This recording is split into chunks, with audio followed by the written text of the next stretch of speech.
Hi, so I am doing this video for Mademoiselle Toffee. I think this is the second request. God love you for requesting these things.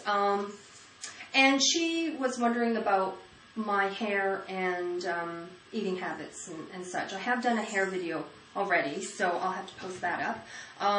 And in regards to eating habits, okay. I don't know if anyone's going to find this interesting or not, but let me start off by saying I'm a huge foodie. I have eaten grown men twice my size under the table. There have been times where I've gone out for lunch and ordered 2 lunches. I have also been known to, scream out food in the middle of the night as I'm sleeping. Everything's all like, oh, nice, and all of a sudden it'll be like chicken, salad, roti. I mean, it's just retarded. So I'm quite food obsessed, kind of like my cats. Like mother, like daughter, I guess. I don't know. I have, picked out food for the week. I get excited about on Tuesday I'm going to have that pasta at Marcello's, and then I'll have one, at Don Francesco's, and then I'll have Thai at so-and-so, at Royal Thai. I mean, it's just crazy. It kind of, keeps me going throughout the week. So let me start off by saying that. So I'm not a proponent of diets, restrictive diets. I think, first off, look, it's just genetics. Plain old genetics. I can't take any credit for any of that. I've always been quite slim most of my life. When I was in my teens, I was probably a little bit rounder, but, baby fat and all. And so I didn't, I was really quite active, so that, again, clicked in the metabolism quite young, and got away with it for a really long time, I have to say. I really am so thankful and feel a lot of gratitude for it. I kind of, didn't think much of it then, growing up, in your teens and your 20s and such. And then, can you hear my stomach? I'm thinking about food already. It's like, roar. Anyways, Lord, I hope you can't hear that. That's so embarrassing. Anyways, so I think that, I've been really lucky where I like full meals. If I eat, if I have snacks, I don't like snacking necessarily on chips and things like that, although, once a month I do, and I think you all know what I mean. Hint, hint, wink, wink, nudge, nudge. But I tend to like full meals, and, I'm a huge baker, and I like to cook, and I'm, so completely type A in some ways that, if I'm making a meal for somebody, I have to make everything from scratch. What? We're going to have bread with that? I better bake that bread. We're going to have dessert? I better bake that pie. I'm kind of goofy that way.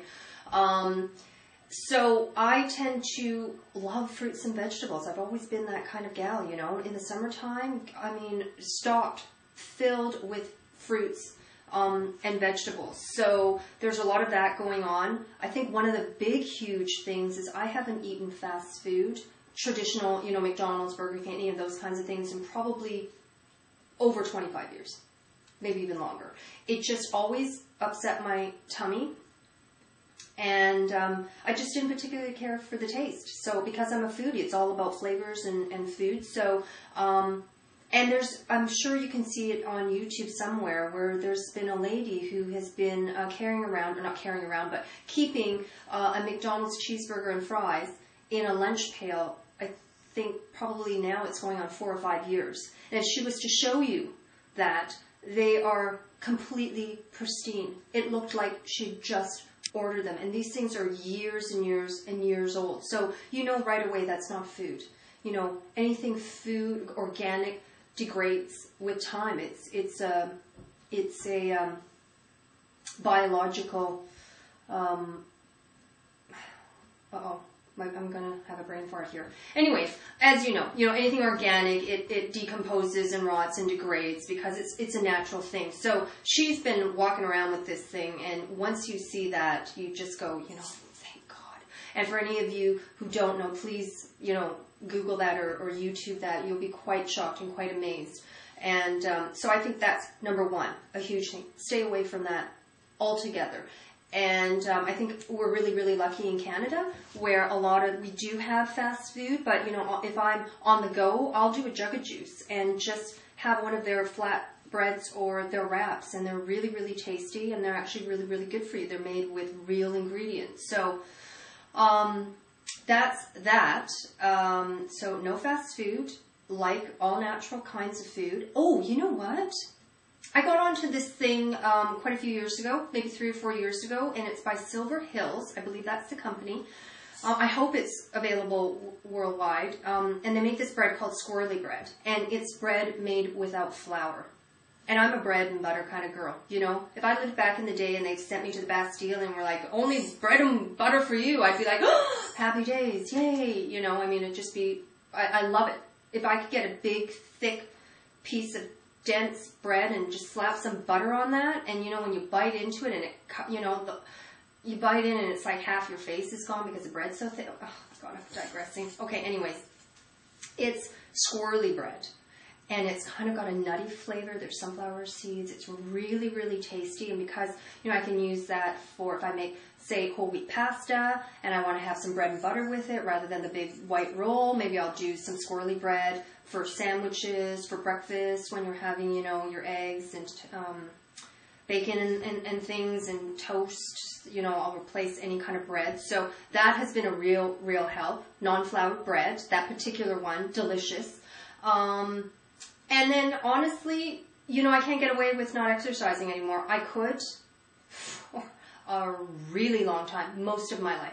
I never really exercised. I'm a huge walker. I walk everywhere. It's sort of, if I go to the market, when I lived in Grand Island, if I went to the market, I would carry all the groceries and just walk around. I've been known to go on, you know, walkabouts. I'm not in Australia. I live in the city, but I'll call it that because I'll just take off and walk around for 4 or 5 hours in the beautiful sunshine. And, you know, as I'm acquiring things on the way, I just carry them. So, I haven't driven a car in 15 years, although I'm going to probably have to drive now because I've moved a little bit farther out. So, walking, huge. Fresh foods. I have to exercise now. It's, you know, I started getting a little bit of jubbly-jub right in the center, just soft, you know. I don't tend to gain weight. I tend to get soft around my belly. And I don't like, you know, rock hard abs or anything like that. I like a little, you know, if you were to close your eyes and stroke, you know, rock hard abs and then sort of fleshy ones, the fleshy ones would feel better. It would just be a sensorial, it just feels comforting and it feels better. It might not visually look better, but, so I like a little bit of, you know, flesh there. But I do have to exercise now, and because I really don't enjoy it, I'd much rather be active. I go for classes. I don't do weight training, things like that on my own. I just forget it. So I go to classes, and then, you know, I follow along for an hour or so. So I do that minimum once a week. I've gone as far as 3 or 4 times a week. I haven't been able to sustain that. But if I kind of level it off with the walking around and stuff once a week, it's great. I will try and do the elliptical sometimes for about 40 minutes. So really, you know, there's really not any tricks to it, is there? I wish there was. I'm not about taking any of those pills and fat blockers or those kinds of things that people do. I don't, you know, kick in my metabolism this way, that way. I don't tend to be quite clinical. When it comes to that, I just think common sense. I really enjoy the taste of food, and so when you have that, sometimes eating more processed food is bland and it's not quite tasty. So perhaps being a foodie has helped me because, you know, I would just go for really savory foods, and then I'm satiated. I'm like done. So, you know, the baking has been a bit of a problem because I love to bake cookies and pies and things like that, and I have been known to just sit there and devour a whole pie. And of course I do it in a way where small slice first, and then, oh, I'm up in the kitchen grabbing a little something, oh, maybe just a little couple more, you know, and then I'm constantly making trips and doing little mores, and then the whole pie's gone. So I have done that and paid for it. So it's about balance. My God, this was a ramble. Holy, almost 10 minutes. Okay, I'm going to tune off now. And I'm sure you guys have tuned out long ago, so thanks so much for asking, and thanks so much for watching.